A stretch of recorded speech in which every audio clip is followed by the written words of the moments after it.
The Community Outreach Center in North Linden, a place promoting community, a place where gun violence rang loud in the parking lot Saturday night. 3 teens, 1 boy and 2 girls shot when a fight indoors spilled outdoors onto Cleveland Avenue. We have to teach the parents because the parents don't know. They don't know the answers. They need help as well.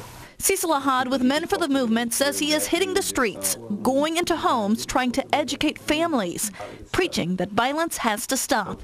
1 hour before the Cleveland Avenue shootings, a teen was shot while walking in the area of Stewart and Ohio Avenues. Shooting is a result of violence. Violence is a result of frustration.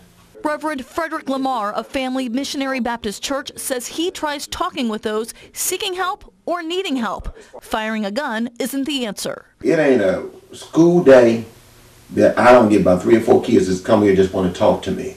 Talking instead of taking violence in their own hands. Early yesterday morning, 2 teens, 15 and 17, were hospitalized after they were both shot in front of this home on North Eureka Avenue in the Hilltop. They know whoever did this, who's ever doing this shooting, they know. Because once you shoot someone, it's over. They know that. The hunter becomes the hunted.